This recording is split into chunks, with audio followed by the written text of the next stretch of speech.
Namaskaram. Olá, tudo bem? Sejam bem-vindos ao curso online de Introdução ao Ayurveda grátis. Meu nome é Eric Schultz, sou professor de Ayurveda e estarei acompanhando vocês durante todo o aprendizado deste curso maravilhoso de Introdução ao Ayurveda, onde vocês estarão aprendendo essa milenar ciência.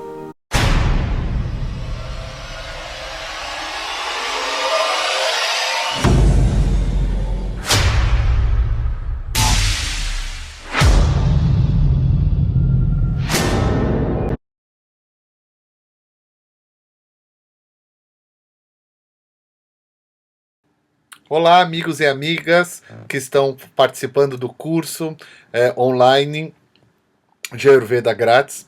É uma grande alegria estar aqui novamente com vocês. E hoje eu gostaria de apresentar para vocês a nossa convidada, Sabrina Alves. Ela é docente do Instituto Nara Devachala. Ela realiza atendimentos também no Instituto. O atendimento dela é específico para mulheres.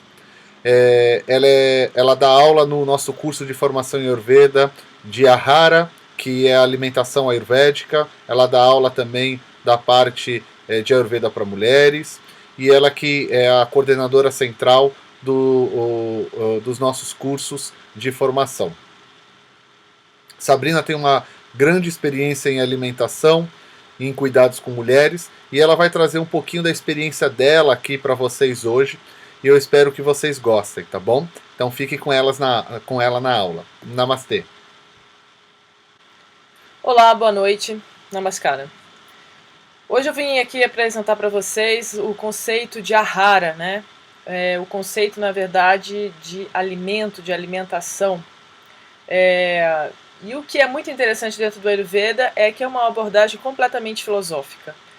Muito, embora seja amplamente divulgado na internet, no meio mais popular e mainstream do Ayurveda e das terapias complementares, como se fosse algo que tivesse uma fórmula, né? A compreensão do que é alimento dentro do Ayurveda é realmente alguma coisa muito mais complexa, né? Mas ao mesmo tempo simples, na verdade, se você entende o compasso, né, de tudo aquilo que reverbera em você, reverbera a tudo à sua volta, né? Então, no primeiro momento, eu gostaria de apresentar o conceito do que é alimento para o Ayurveda, né? Muito bacana perceber que para o Ayurveda absolutamente tudo pode ser considerado alimento, não só aquilo que a gente ingere pela boca, né? Mas também tudo aquilo que a gente pensa, as nossas vestimentas, as nossas relações, ou as escolhas que a gente faz em relação às nossas relações. Evidentemente, tudo à nossa volta vai contribuir, ou não, né, para a manutenção dos nossos tecidos, que é um conceito que vocês já devem ter escutado sobre isso, né? Então, resumindo, alimento vai ser absolutamente tudo aquilo que contribui para a manutenção, né, dos seus tecidos ou ainda para consumir os seus tecidos de uma maneira ou de outra, desde que você evidentemente coma ou consuma aquilo que não é adequado à sua natureza. Então isso é o alimento para o Ayurveda, tá? Outra coisa que infelizmente a gente tem que dar uma depurada, uma polida, é sobre o que é considerado alimento, evidentemente, dentro do nosso contexto contemporâneo. Alimento, dentro do conceito do Ayurveda e dentro nosso contexto, né, de extrema industrialização, extremo processamento, é tudo aquilo que brota naturalmente das estações, né? Então, alimento dentro do seu contexto das estações, ou seja, aquele que dá dentro, de acordo com as gunas, de acordo com os sabores disponíveis, de acordo com os doshas de cada estação, é considerado a substância adequada para nutrir o seu corpo, especialmente naquela época do ano. Isso é importante ressaltar. A outra questão é que, evidentemente, mesmo que os alimentos atualmente nasçam dentro das estações, eles ainda vão estar cobertos ainda de agrotóxicos, né? Então, alimentos com agrotóxicos também não são considerados efetivamente alimentos que vão fazer as suas células, os seus órgãos relembrarem a forma correta da saúde, né? O funcionamento correto de manutenção da sua saúde, né? De acordo com o seu estilo de vida, evidentemente, tá? Como eu falava para vocês, o conceito de alimento, de alimentar-se dentro do Ayurveda é extremamente filosófico. E é interessante perceber que quando você tanto se fala, né, sobre cumprimento de Dharma, ou encontrar seu Dharma, ou ainda perceber qual é o seu propósito de vida, né, um princípio bem básico para a gente botar esse pé na estrada aí de encontrar o seu Dharma é você se alimentar adequadamente, ou seja, se alimentar dos alimentos puros, com muitas aspas, né, enfim, alimentos que realmente brotam da estação, sem as devidas interferências, né? E, evidentemente, são os alimentos que vão cumprir individualmente o seu próprio Dharma, ou seja, doando-se a você, né, de modo que você naturalmente aí a palavra tem uma carga específica no sentido de estar no compasso da estação, estar no compasso da sua natureza, estar no compasso do seu Dharma, né? Você se nutre desses alimentos para poder realmente fazer com que os seus órgãos se lembrem, né, dessa memória, da saúde, da memória da manutenção daquela própria corpo, né? Claro que equilibrando de acordo com o estilo de vida, né, de cada pessoa, a localidade que aquela pessoa vive, em termos de temperatura, luminosidade, uma série de situações. Bom, então, resumindo, alimento adequado, ou que o Ayurveda vai realmente considerar alimento, ou seja, aquilo que a gente vai ingerir pela boca, né, vai ser aquele alimento que vai brotar naturalmente das estações e que não tem essa interferência extrema, né, nem é transgênico, muito menos tem a carga de agrotóxicos que a gente realmente tem que lutar para poder conseguir um alimento de boa qualidade, né? Então, essa é a função do alimento, esse é o Dharma do alimento, esse é o sacrifício do alimento, né? Ele se doa naturalmente para você fazer, estar realmente na estrada desse cumprimento do seu Dharma individual, para depois você buscar aí aperfeiçoar essa busca individual pelas suas respostas. Afinal de contas, o que a gente veio fazer aqui, né? Esse princípio que o Ayurveda traz em relação à inteligência do corpo, né, e a inteligência desses órgãos e das nossas células, isso é muito interessante, porque na verdade, à medida que você se conecta tanto externamente com essas mudanças das estações, que também são denotadas pelas mudanças de luminosidade, de escuridão, de temperatura quente, frio, e também pelas mudanças das luas, evidentemente, né, porque são elas que vão dar a contagem então das estações. Quando você se conecta com essas alterações, né, você pode refinar esse contato com você mesmo. Então, evidentemente, você consegue começar a perceber essa inteligência desses órgãos, dessas células, que vão dando a dica para você do que não está exatamente adequado para aquele momento. No Ayurveda ele é sempre muito subjetivo e ele também é sempre muito dinâmico. Essa dinâmica, a gente não tem como não perceber que ela acontece o tempo todo. A dinâmica, ela é a cada segundo, muda-se o dia, muda-se a semana, muda-se o mês. Essa dinâmica, ela está em perpétua mudança. Então, essa percepção, né, esse refinamento da percepção, claro, evidentemente, é um estado de meditação. A gente não pode dizer que não é isso, né? Então, à medida que você consegue estabelecer essa conexão com o seu corpo e com o meio que te cerca, né, você começa a melhorar as suas escolhas e melhorar as escolhas, né, em relacionamentos, alimentação, à medida do que você pode, né, do que o social lhe permite você fazer essa escolha adequada. Realmente você vai conseguindo construir um caminho individual de Dharma, né?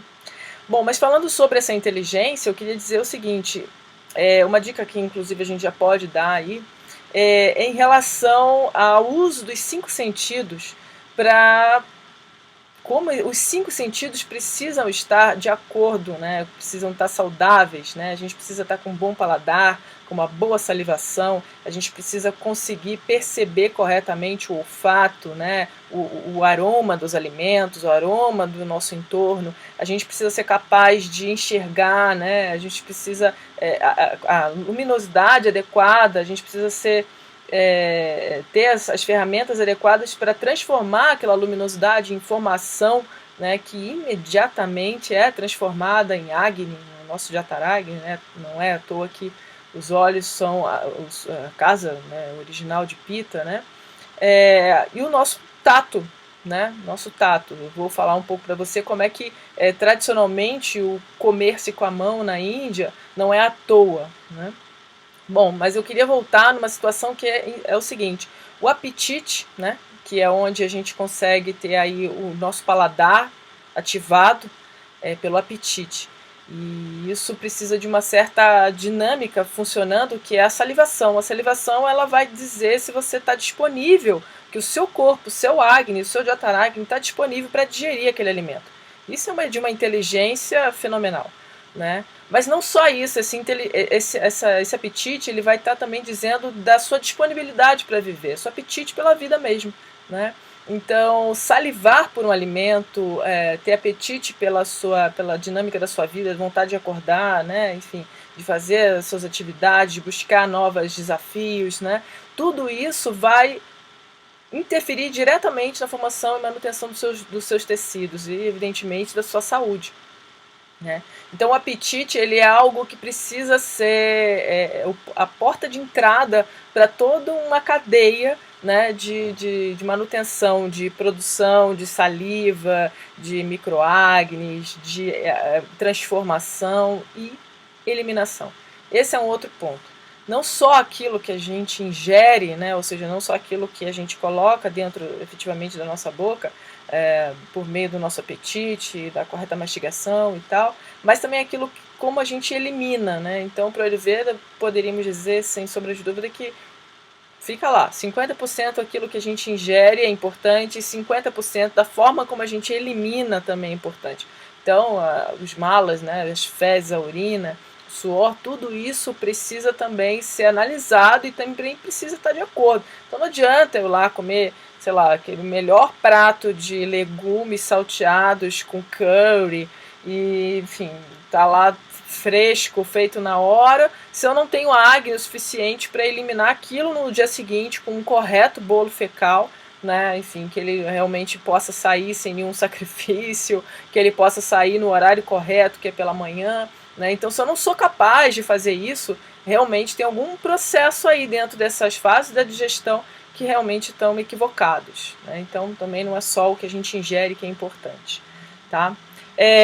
Agora, voltando sobre essa questão dos 5 sentidos, né, que são importantes portas de entrada para a nossa absorção correta e futura eliminação também correta, eu falava sobre o conceito de comer com as mãos, né, que é muito amplamente utilizado dentro da Índia, apesar de não ter exatamente esse contexto ayurvédico em toda a Índia, mas a gente também pode perceber que essa forma de aproximar o contato os nossos 5 elementos com os 5 elementos do alimento, né? A gente também percebe isso nos orientais, como por exemplo comendo com hashi, bambu, madeira.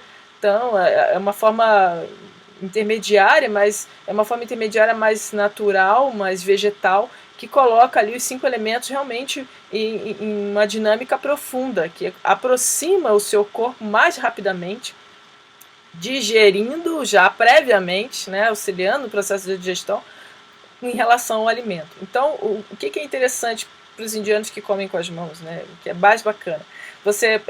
Se o alimento está quente demais para o seu corpo, a sua temperatura é completamente individual, aquele contato com o alimento das mãos já pode amenizar essa temperatura, realmente esfriando um pouco mais.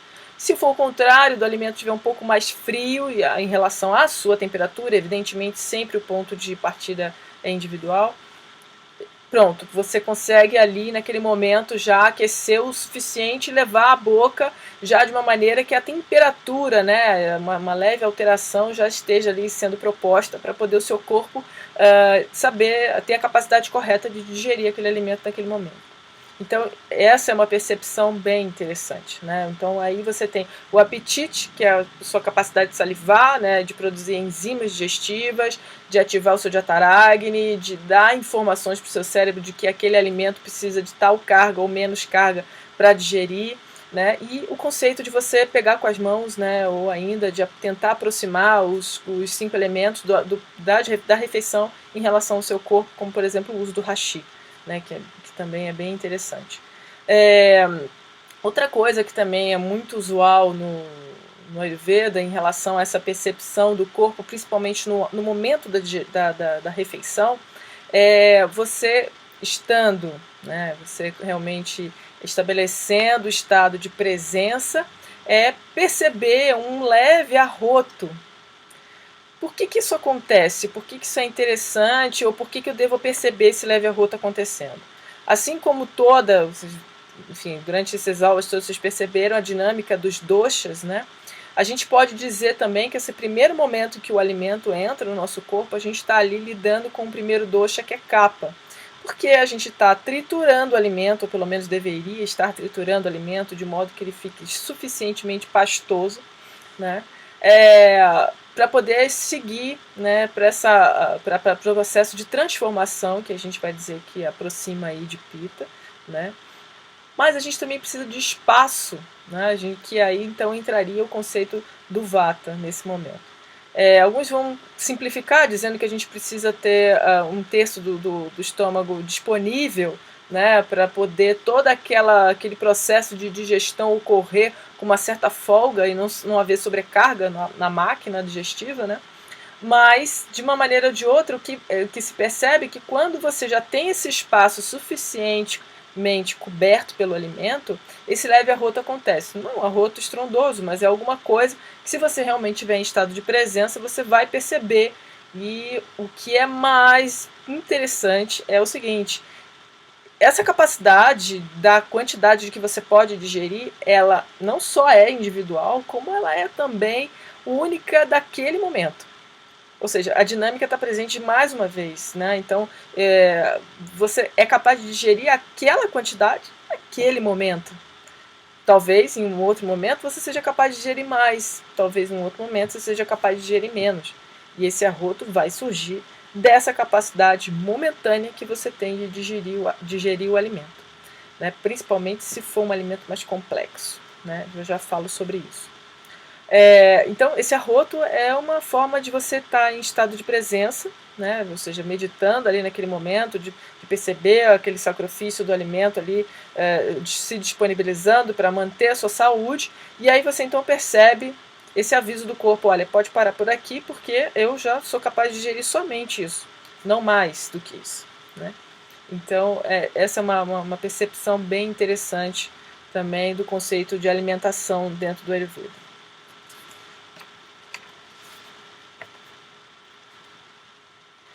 Outro conceito muito popular dentro do Ayurveda e que é bem disseminado na internet, nos livros mais populares aí, traduzidos, é o tamanho da mão em relação à proporção, né? Então, num primeiro momento, a gente pode dizer, se você não está ainda com esse estado de presença refinado para saber quando vem esse arroto, a medida geral, né? E aí vai ficar individual e não só do momento, o tamanho da sua mão, né? Vai se dizer que a capacidade que tem a sua mão de segurar a comida, essa quantidade seria a capacidade do seu estômago, né? Então, de modo geral, é isso, né? Evidentemente, uma comida aqui que possa aqui ter os 6 sabores, né?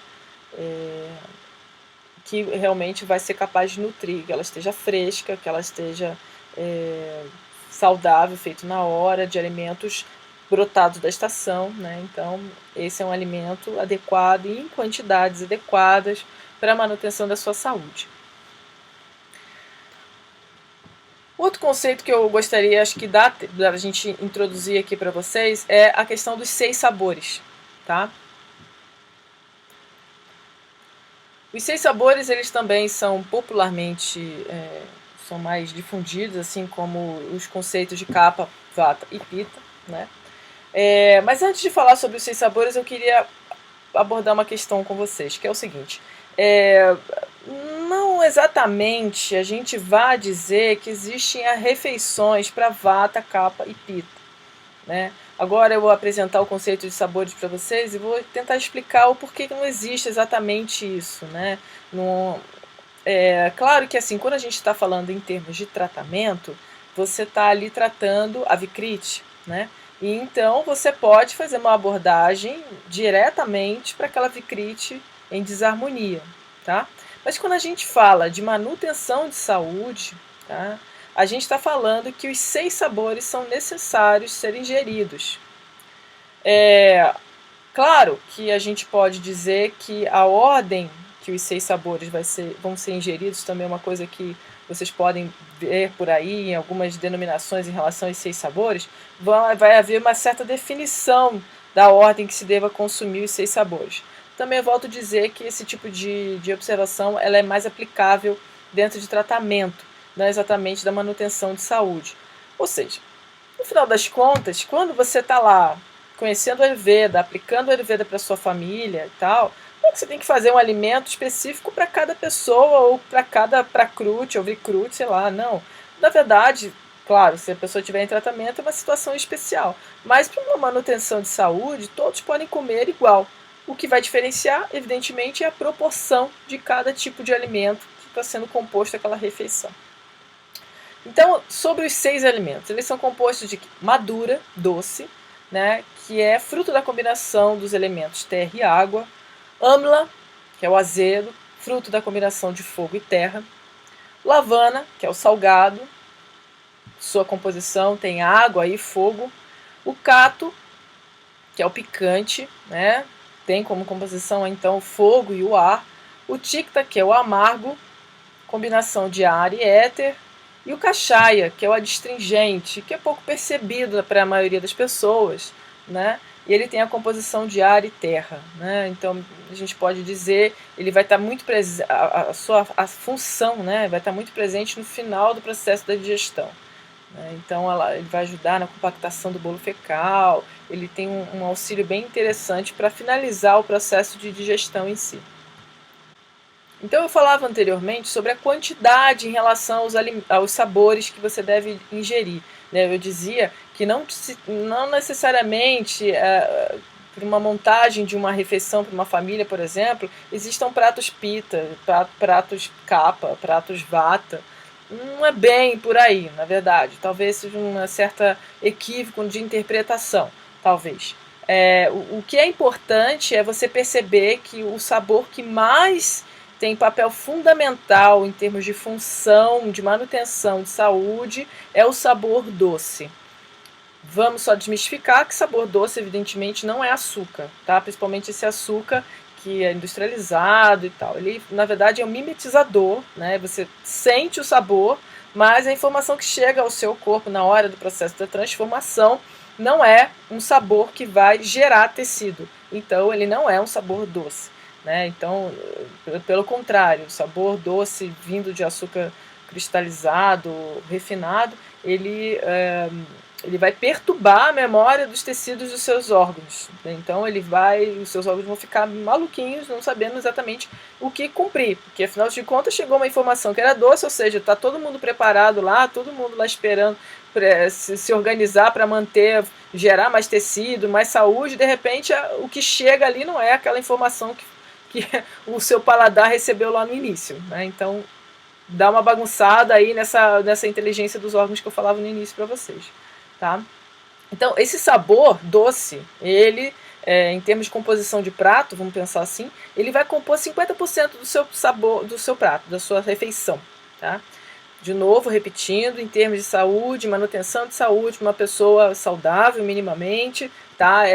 Sobre esse aspecto que eu estou falando. Tá? Então, todo mundo entendeu? Todo mundo deve comer 50% de sabor doce nas suas refeições, tá? O restante ele pode ser distribuído de acordo com a sua disponibilidade ou ainda o seu diataragme ou a sua capacidade de digestão dos outros sabores, tá? O que é importante saber é que aquele 50% é individual, tá? É um 50%, ou seja, se eu tenho 50% daquela quantidade, né, eu componho o restante dos outros 5 sabores com o restante do percentual para poder conseguir também digerir aquele sabor, porque o sabor doce, ele também, apesar de ser o mais importante, ele é o de mais difícil de digestão, né? O que seria sabor doce? Só para a gente poder tentar melhorar isso. Basicamente, as raízes, né, as raízes batata doce, inhame, aipim, né? Carnes, algumas carnes também são compostas de sabores doces, né? Algumas ainda vão estar na categoria do adstringente, mas aí seria um conceito mais avançado para a gente estudar, né? Mas o que eu quero dizer é que qualquer tipo de alimento que possa ser capaz de gerar tecido, músculo, né? Até gordura, vai, né? Tecidos de boa qualidade, manutenção de saúde para você, são sabores considerados doces, tá? Outros, como por exemplo o azedo, ele vai estimular as secreções do suco gástrico, né? Então ele precisa estar presente numa proximidade relativa ao sabor doce, a ingesta do sabor doce, porque como o sabor doce é pesado, o sabor azedo precisa estar ali próximo para poder ajudar no estímulo do suco gástrico, que é a capacidade que você vai ter também, né, da máquina digerir aquele sabor que você está ingerindo. Claro, evidentemente, que quando a gente fala de sabor doce, há uma diferença crucial entre sabor vegetal e o sabor doce animal. Claro que o sabor vegetal doce ele é muito mais fácil de ser digerido e o sabor vegetal, o sabor doce animal ele é muito mais difícil de ser digerido. Então, mas o gástrico precisa também ser produzido para isso quando você ingere carnes, por exemplo, tá? O salgado ele vai estimular as secreções dos sais da bile, do duodeno, né? O picante ele vai estimular as enzimas digestivas do intestino grosso, por exemplo. O amargo vai ajudar já está mais no processo final da digestão, né? Auxilia também no estômago também, a controlar os excessos de umidade para algumas pessoas tem muito excesso de umidade no estômago, como muco, né? Então também ajuda a controlar. Mas ele vai agir mais diretamente no processo final da montagem do bolo fecal, né? Então ele dá uma secada no excesso de muco e de oleosidade do bolo fecal. E o adstringente, ele também, aí sim, como eu falei já, ele atua diretamente na compactação do bolo fecal, né? Ou seja, a capacidade que você tem de fazer aquele cocô bem bonitão, né? Tipo, aquele que você senta, deu vontade, tipo, em 2 minutos você foi capaz de eliminar, né? Sem deixar muitos rastros venenosos para trás. Aquilo ali foi trabalho radical do sabor adstringente, né? Foi ele que realmente auxiliou naquele cocô lindo que você eliminou.